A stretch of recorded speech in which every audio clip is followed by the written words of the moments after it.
साल के आखिरी कारोबारी दिन बाजार में बहार। निफ्टी करीब 200 अंक चढ़कर 26,150 के करीब हुआ बंद। वहीं बैंक निफ्टी करीब 400 अंक चढ़कर 59,600 के पास हुआ बंद।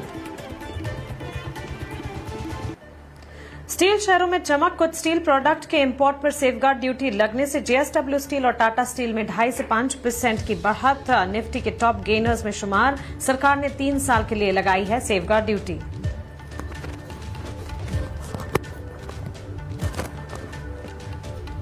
रिकॉर्ड रैली के बाद चांदी और कॉपर में तेज गिरावट से हिंदुस्तान जिंक और हिंदुस्तान कॉपर में मुनाफा वसूली। दोनों शेयरों में 2 से 2.5% तक की कमजोरी। एमसीएक्स पर चांदी करीब 15,000 रुपए टूटी, वहीं कॉपर में 4% की गिरावट।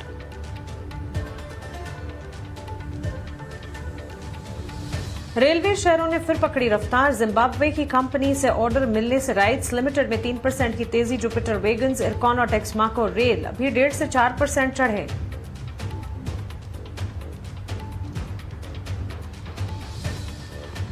बजट से पहले केमिकल और फर्टिलाइजर शेयरों में तेजी। दीपक फर्टिलाइजर और कोरोमंडल 3 से 7% ऊपर। वहीं सोलर इंडस्ट्रीज, टाटा केमिकल और एसआरएफ 1 से 3% मजबूत।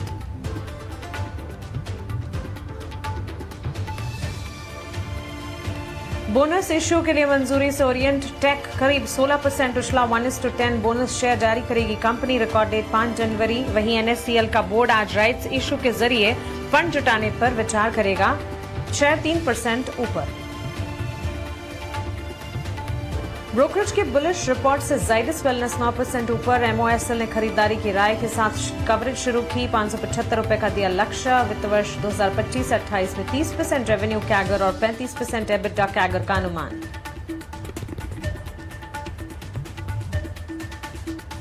डिस्काउंट पर ब्लॉक डील से प्रिवी स्पेशलिटी केमिकल्स 12% टूटा। डील साइज 700 करोड़ और फ्लोर प्राइस 2,835 से 2,850 रुपए प्रति शेयर के बीच।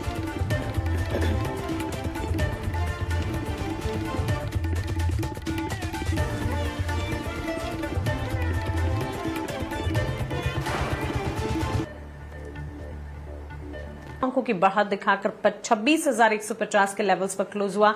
बैंक निफ्टी में भी हमने देखा करीब 400 अंकों की बढ़त 59,600 के लेवल्स पर क्लोजिंग। बढ़िया तेजी पर आपको बता दें 9th स्ट्रेट ईयर था जबकि निफ्टी ने रिकॉर्ड हाई हिट किया on the last trading session. इसके अलावा literally advances 10th consecutive year mainly financial stocks में, ऑटोमोबाइल प्लेयर्स में नजर आए। मोर देन 30 स्टॉक्स निफ्टी के जो थे वो इंडेक्स निफ्टी इंडेक्स के वो हरे निशान के साथ क्लोज होते हुए दिखे। बैंक निफ्टी में भी बैंक्स एंड फाइनेंशियल्स में अच्छी मजबूती रही। मिड कैप ने रिकॉर्ड हाई इस साल चुना। इनफैक्ट 6 कॉन्जिक्यूटिव ईयर कह सकते हैं। Led by LNT finance, AB capital जैसे स्टॉक्स अच्छी खासी मजबूती दिखा रहे थे। स्मॉल कैप में 2 साल के जो गेनिंग स्ट्रीक थे वहां से थोड़ी अंडर परफॉर्मेंस जरूर दिखी, लेकिन मेटल स्टॉक्स की शाइन बरकरार रही। सेफगार्ड ड्यूटी को लेकर जो खबर आती हुई दिखी उसने सीधे तौर पर स्टील प्रोडक्ट्स और मेटल पैक पर चमक बढ़ाई। कुछ स्टील प्रोडक्ट्स के इंपोर्ट पर सेफगार्ड ड्यूटी लगने से जेएसडब्ल्यू स्टील, टाटा स्टील जैसे स्टॉक्स थे जो कि लास्ट ट्रेडिंग सेशन में 5% तक का इजाफा दिखा रहे थे और इसी सेक्टर से जुड़ी अन्य कंपनियों में भी मोमेंटम बेस्ड कामकाज था। तो 2025 का लास्ट ट्रेडिंग सेशन तो दमदार रहा, लेकिन अब अगला ट्रेडिंग सेशन जो होगा वो 2026 का होगा। जी हां, हम 2026 में प्रवेश कर जाएंगे और 2026 का पहला ट्रेडिंग सेशन। आपकी स्ट्रैटेजी क्या होनी चाहिए, स्टॉक स्पेसिफिक आपको क्या कुछ करना चाहिए और इंडेक्स पर नजरिया क्या होना चाहिए। चलिए अब उसकी शुरुआत करते हैं। हमारे एक्सपर्ट्स को जोड़ते हैं, उनसे समझते हैं उनकी एनालिसिस। स्नेहा पोद्दार है हमारे साथ, assistant vice president research analyst Motilal Oswal financial services limited. वहीं लक्ष्मीकांत शुक्ल जी भी हैं, technical analyst institutional research yes securities India limited. आप दोनों का ही स्वागत है ईटी नाउ स्वदेश पर अपना समय देने के लिए शुक्रिया। Sneha, will start with you. दमदार सेशन रहा, द लास्ट सेशन ऑफ 2025, 2026, 2026 की शुरुआत कैसे देख रही हैं आप? Good afternoon Mansi. सो 2026 की शुरुआत काफ़ी वॉलेटाइल रहेगी बिकॉज ये बजट के जिस पहले वाला मंथ है, सो नॉर्मली जनवरी काफ़ी वॉलेटाइल रहती है, बट एक बार जब बजट जो एक मेजर इवेंट है वो ओवर हो जाएगा तो उसके बाद एक काइंड ऑफ मेजर ट्रिगर जो रहेगी वो इंडिया यूएस ट्रेड डील रहेगी जो कि काफ़ी टाइम से अवेटेड है एंड मार्च में होपफुली कंक्लूड हो जाना चाहिए।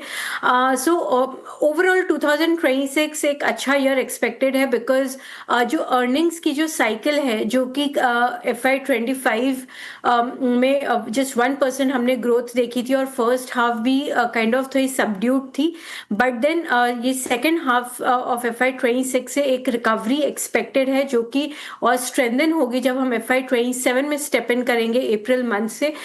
तो FY26 हम कुछ 9-10% की अर्निंग्स ग्रोथ पे क्लोज करना चाहिए और FY27 में कुछ 15% के अराउंड अर्निंग्स ग्रोथ एक्सपेक्टेड है। अगर ये अर्निंग्स अचीव होते हैं तो डेफिनेटली मार्केट की जो रिकवरी रहेगी काफ़ी अच्छी रहेगी इन 2026 एंड ये लार्जली लार्ज कैप लेड रहेगी बिकॉज लार्ज कैप्स में वैल्यूएशन कंफर्ट काफ़ी हाई है। Mid and small cap premium में ट्रेड कर रहे हैं, स्पेशली स्मॉल कैप्स काफ़ी हाई प्रीमियम में ट्रेड कर रहे हैं जहाँ पे अभी भी थोड़ी सी अर्निंग्स को लेकर निराशा है। सो स्मॉल कैप्स में मैं उतनी कॉन्फिडेंट नहीं हूँ, बट देन लार्ज कैप में काफ़ी अच्छा कंफर्ट है एंड मिड कैप में जहाँ पे अर्निंग्स ग्रोथ भी काफ़ी हाई है बट देन वैल्यूएशन भी थोड़े स्ट्रेच है, तो वहाँ पे एक सिलेक्टिव अप्रोच के साथ 2026 में प्रवेश कर सकते हैं। Okay, that was quite a view. Thanks for that view Sneha ji. Laxmikant ji, आपका भी स्वागत है। आप बताएं नए साल की शुरुआत और किस तरह से देख रहे हैं आप, सेंटिमेंट्स किस तरह के पैन आउट होते हुए दिखेंगे? हाँ, ट्रिगर्स ढेर सारे हैं लेकिन शुरुआत कैसी होगी आपके हिसाब से? गुड आफ्टरनून मानसी जी। तो जिस तरीके की रिकवरी हमें आज के सेशंस में देखने को मिली है वो हमें लग रहा है कि कल के सेशंस में भी जारी रहनी चाहिए। मार्केट ने 4 दिनों के डिक्लाइन के बाद एक bullish morning star kind of pattern daily charts पर बनाया है। मुझे लगता है कि ये एक रिवर्सल पैटर्न है 4 दिनों की गिरावट के बाद। अगर 26,000 टू 35 to 40 के लेवल्स अगर टूटते हैं तो यहाँ से हमें 300 to 400 पॉइंट की और बढ़त देखने को मिल सकती है। मुझे लगता है कि नेक्स्ट लेवल अभी फिलहाल 26,500 के आसपास आते हुए दिखाई दे रहे हैं। अगर 26,250 के ऊपर अगर हमें ब्रेक थ्रू मिलता है तो डेफिनेटली हम आगे की तरफ बढ़त बनाएंगे। वहीं पर अगर सपोर्ट की बात करें, मार्केट ने कई बार 50 SMA के लेवल को रिस्पेक्ट किया है और वहीं से हमें फिर से रिबाउंड देखने को मिला है। तो जब तक 50-day SMA के लेवल्स इंटेक्ट रहते हैं जो कि अभी फिलहाल 25,900 के आसपास दिखाई दे रहे हैं, तब तक हमारे इंडेक्स में मजबूती बनी रहेगी। वहीं पर बैंक निफ्टी की बात करें, एक लंबे कंसोलिडेशन के बाद बैंक निफ्टी ने फॉलिंग ट्रेंड लाइन का एक ब्रेकआउट दिया है। लंबे समय से बैंक निफ्टी 59,500 लेवल के आसपास आकर फिसल जाता था, बट आज जिस तरीके से वहां पर ब्रेक थ्रू देखने को मिले हैं तो मुझे लगता है कि बैंक निफ्टी आने वाले समय में आउट परफॉर्म करेगा। और यहाँ से अगर जो नेक्स्ट हर्डल है 59,800 का अगर वो टूटते हैं तो देन आफ्टर हमें 60,200 से लेकर 60,500 के लेवल्स देखने को मिल सकते हैं। एब्सोल्युटली। तो चलिए हमारे दोनों ही एक्सपर्ट्स की तरफ से बाजार पर इंडेक्स वाइज जो नजरिया है वो इस वक्त आप अपने स्क्रीन पर देख रहे हैं। फटाफट से सवाल जवाब का सिलसिला शुरू कर लेते हैं। पहला सवाल अपोलो हॉस्पिटल पर है। दीप्ति लिखती हैं, यूट्यूब के जरिए उन्होंने भेजा है। 20 शेयर्स खरीदे हैं इन्होंने अपोलो हॉस्पिटल के 7,250 अपने एंट्री लेवल बता रही हैं। स्नेहा, आपसे एक राय लेना चाहूंगी।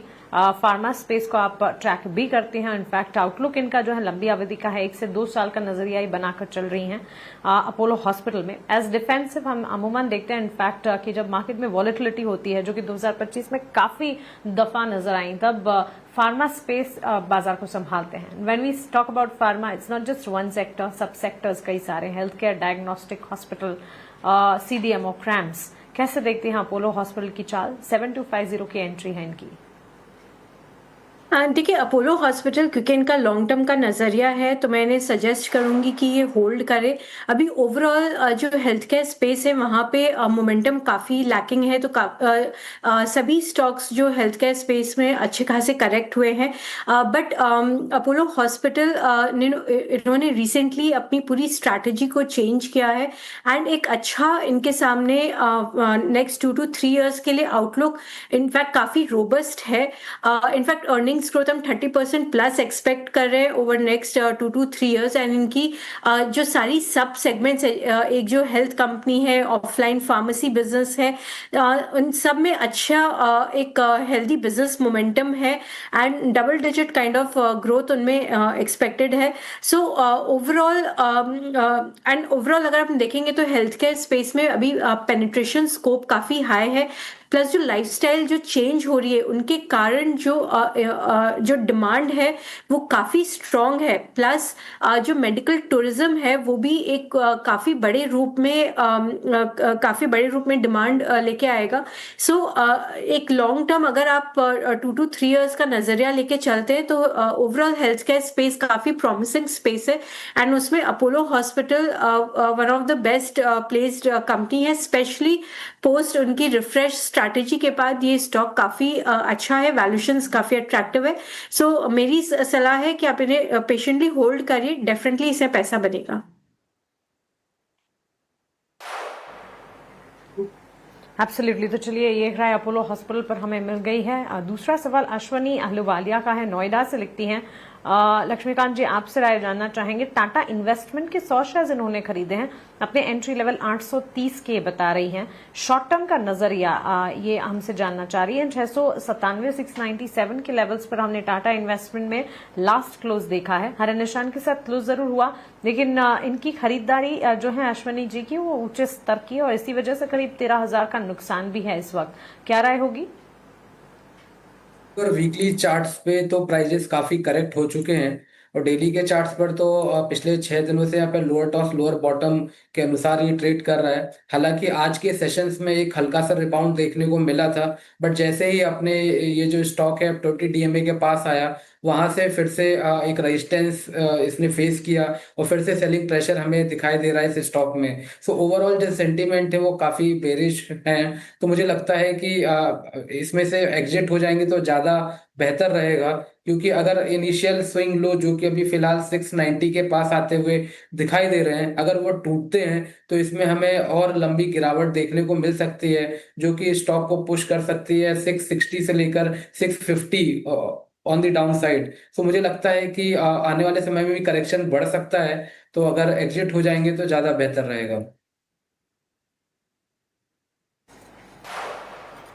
ठीक है, एक बार निकलने की चेष्टा करें. ये राय फिलहाल टाटा इन्वेस्टमेंट पर मिलती हुई. हाँ, नुकसान है आपको, लेकिन फिर भी आपको एक बार एग्जिट करना चाहिए. अगर आप मूव में स्टॉक मिल रहा है, दिख रहा है, तो एक बार निकल जाएं इससे. यही राय फिलहाल मिलती हुई. रमेश सिंह मुरादाबाद से लिखते हैं. स्नेहा इंटरग्लोब एविएशन पर खरीदारी कर रखी इन्होंने. 50 शेयर्स इंडिगो इंटरग्लोब एविएशन के इन्होंने खरीदे हैं, और यहाँ आपने एंट्री लेवल जो है ये बता रहे हैं 5,600 के. 3 महीने का नजरिया है 5,060 के आसपास, almost around 5,000 last close InterGlobe aviation में हमने देखा था. मजबूती थी, दिन के उच्चतम स्तर पर क्लोज हुआ है, लेकिन इन्होंने भी खरीद ऊपर के स्तर पर की है, जिसके चलते नुकसान झेल रहे हैं. इंटरग्लोब एविएशन पर राय क्या होगी? मानसी जी, इनका क्योंकि नजरिया बहुत शॉर्ट टर्म है तो शायद बेटर रहेगा कि ये निकल जाए या एक दो महीना थोड़ा सा और होल्ड करके देख ले, because long term point of view से हमारा व्यू काफी पॉजिटिव है, बिकॉज ये company one of the leading companies है, 60% मार्केट शेयर है. So eventually company bounce back कर जाएगी, बट शॉर्ट टर्म में एटलीस्ट Q3 के नंबर्स इनके काफी खराब रहेंगे, बिकॉज जो ऑपरेशंस जो डिस्टर्ब हुआ था उसके कारण, एंड Q4 में ग्रेजुअली कंपनी अपने ओवरऑल ऑपरेशंस को फुल्ली रिज्यूम कर पाएगी, एंड प्लस जो इनके जो भी पेनल्टीज और चार्जेस है उनसे उभरने में इन्हें थोड़ा समय लगेगा. तो हो सकता है कितनी क्विकली कंपनी बाउंस बैक कर पाती है. इन्होंने काफी कुछ रिकवर कर लिया है, बट स्टिल अभी भी 10% जो इन्हें रिडक्शन फेस करना पड़ा है, इसका कहीं ना कहीं इम्पैक्ट Q4 में भी रहेगा. बट कंपनी कितनी जल्दी ये सब से बाहर उभर पाती है वो स्टॉक प्राइस एक्चुअली डिटरमिन करेगी. तो चाहे ये 1-2 महीना और टाइम देके देख सकते हैं, बिकॉज बॉटम काफी कुछ लग रहा है कि ये यहाँ पे कैप हो गया है. तो अगर अभी सब डिपेंड करेगा कि कंपनी यहाँ से कितनी क्विकली रिकवर होती है. सो अगर रिकवरी आती है इनके ऑपरेशंस में तो स्टॉक प्राइस में भी रिफ्लेक्ट होगा. तो एक बार टाइम देके देख सकते हैं. अगर 2 मंथ्स बाद इन्हें जो भी लेवल लेवल्स दिखे उसके बाद वो एग्जिट कर सकते हैं। और अगर इसे लॉन्ग टर्म के लिए होल्ड कर सके तो डेफिनेटली होल्ड करना चाहिए, बिकॉज इनकी बाइंग प्राइस सब इन्हें जरूर देखने को मिल जाएगी।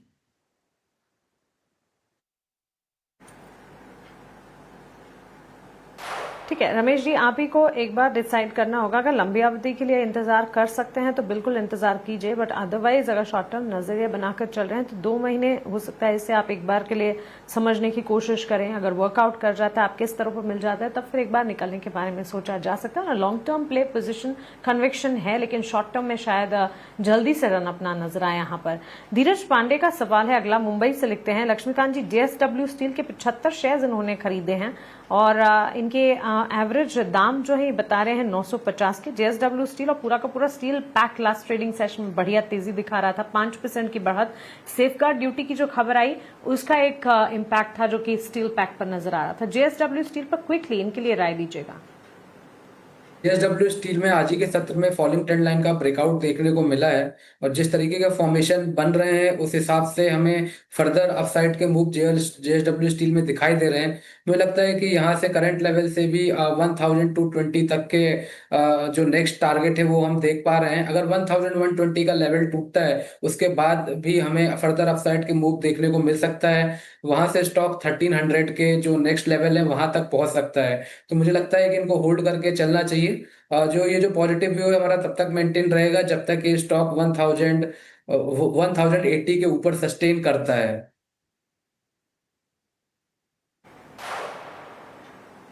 एब्सोल्युटली, तो चलिए JSW स्टील पर एक राय। अब क्विकली चलते हैं हमारे अगले सेगमेंट वैल्यू इन्वेस्टमेंट पिक यानी कि VIP शेयर्स की तरफ। स्नेहा जी बताइए क्या होंगे आज के VIP शेयर? मेरी पहली पिक है KEI इंडस्ट्रीज। तो copper prices all time high पे ट्रेड कर रहे हैं, जिसके डायरेक्ट बेनिफिशियरी केबल कंपनीज रहती, तो उसमें KEI one of the contenders है। मोरओवर अगर आप देखेंगे तो KEI इंडस्ट्रीज काफ़ी टाइम से अच्छा कंसोलिडेट कर रही थी, तो अब क्योंकि बजट सामने है एंड उनमें उसमें काफ़ी होप है कि काफ़ी केपेक्स रिलेटेड अनाउंसमेंट हमें देखने को मिल सकते हैं, जिसकी डायरेक्ट बेनिफिशियरी केबल कंपनीज भी रहेगी। एट द सेम टाइम अगर data centre power scheme related कहीं पे भी बड़े केपेक्स अनाउंस होते हैं तो KEI वहाँ बेनिफिट करेगी, बिकॉज ये real estate retail at the same time industrial cable demand सबको केटर करती है। सो KEI इंडस्ट्रीज को आप रडार पे रख सकते हैं with the target price of 4960। मेरी दूसरी पिक रहेगी Mahindra and Mahindra. So GST cut के बाद ऑटो नंबर्स काफ़ी स्ट्रॉन्ग आ रहे हैं एंड वो केवल फेस्टिव डिमांड ही लेड नहीं थी, बिकॉज उसके बाद भी हमने नवंबर मंथ में और इवन दिसंबर मंथ में काफ़ी अच्छा पिकअप होते हुए देखा है डिमांड को। सो दिसंबर मंथ के नंबर्स कल डिक्लेयर होंगे, बट हमारी जो एक्सपेक्टेशन है 20% plus kind of monthly sales growth expect कर सकते हैं M&M के केस में। एंड M&M अगर देखें तो वो सभी सेगमेंट में काफ़ी तेज़ी से मार्केट शेयर गेन कर रही है, चाहे वो SUV सेगमेंट हो, EV सेगमेंट हो, चाहे उनकी ट्रैक्टर और CV सेगमेंट हो, तो सभी सेगमेंट्स इनके काफ़ी अच्छे कर रहे हैं। सो M&M को रडार पे रखा जा सकता है with a target price of 4275। ठीक है लक्ष्मीकांत जी, आप बताइए आपकी तरफ से VIP शेयर्स क्या होंगे? जी हमारी तरफ से भी 2 रिकमेंडेशन रहेंगे स्विंग ट्रेड के लिए। सबसे पहला है तो AB कैपिटल। देखिए ट्रेंड काफी स्ट्रांग है, एक शॉर्ट टर्म डिप हमें यहाँ पर देखने को मिला था, बट अगर हम 8 से 10 दिनों का ट्रेंड देखें तो थोड़ा सा साइडवेज हो गया था, बट एक हमें आज कंसोलिडेशन ब्रेकआउट डेली के चार्ट्स पर दिख रहा है। और ऊपर से स्टॉक इसके जो प्राइजेस है वो सभी की मूविंग एवरेज के ऊपर सस्टेन कर रहे हैं, तो और इसकी क्लोजिंग भी आज उस ब्रेकआउट के ऊपर आई है। तो मुझे लगता है कि AB कैपिटल को बाय करके चलना चाहिए। इसमें जो हमारा लक्ष्य रहेगा वो 376 का रहेगा। बाय करते समय में 345 के स्टॉप लॉस के साथ इसको ट्रेड करना है। दूसरा स्टॉक है BHEL। BHEL का भी जो ट्रेंड है काफी स्ट्रांग है। आज हमें एक डबल कप एंड हैंडल का ब्रेकआउट देखने को मिला है इस स्टॉक में, और ये स्टॉक में MACD पॉजिटिव क्रॉसओवर में नजर आ रहा है। RSI ऑलरेडी क्रॉसओवर दे चुका है, तो मुझे लगता है कि यहाँ पर भी तेजी बनी रह सकती है। तो भेल को भी हमें बाय करना है और इसमें जो हमारा लक्ष्य रहेगा वो रहेगा 305 का। और जो हमारे जो स्टॉप लॉस है वो हमें लेकर चलना है अराउंड द लेवल ऑफ 276 का। यहाँ पर हमें स्टॉप लॉस लेकर चलना है। बिल्कुल लक्ष्मीकांत जी, स्नेहा जी, बहुत शुक्रिया आपका हमारे साथ जुड़ने के लिए और हमारे व्यूअर्स के सवालों के जवाब देने के लिए, साथ ही कल की तैयारी करवाने के लिए, और नए साल की आप दोनों को ही ढेरों शुभकामनाएं। चलिए ऑन दैट नोट, कल की तैयारी को हम यहीं समेटने जा